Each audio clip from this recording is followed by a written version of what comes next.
চলুন পালকি সম্পর্কে সংক্ষিপ্ত ইতিহাস জেনে নেওয়া যাক। পালকি বিশ্বের প্রাচীনতম মানববাহী বাহনগুলোর একটি। প্রাচীন মিশরীয় ও মায়া সভ্যতায় এর অস্তিত্বের প্রমাণ পাওয়া যায়। ভারতে খ্রিস্টপূর্ব সময় থেকেই পালকির ব্যবহার ছিল, যা পরবর্তীকালে মোগল আমলে আভিজাত্যের চূড়ান্ত শিখরে পৌঁছায়।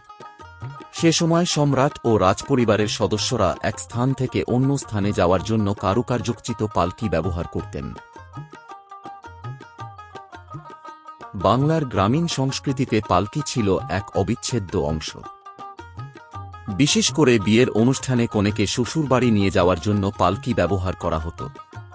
এই বাহনটি কাঁধে বহনকারী ব্যক্তিদের বেহারা বলা হতো। পালকি বহনের সময় তারা ছন্দ মিলিয়ে গান গাইতেন, যা পথিমধ্যে ক্লান্তি দূর করতে সাহায্য করত। পালকির গঠন ও কারুকার্য দেখে মালিকের সামাজিক মর্যাদা বোঝা যেত। যেমন, সাধারণ মানুষের পালকি ছিল বাঁশ ও কাঠের তৈরি, আর জমিদারের পালকিতে থাকত রূপার কাজ ও দামি কাপড়ে ঢাকা।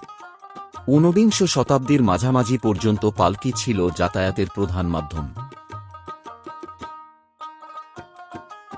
তবে ব্রিটিশ আমলে রেললাইন স্থাপন এবং চাকাযুক্ত যানবাহনের প্রচলন শুরু হলে পালকির গুরুত্ব কমতে থাকে।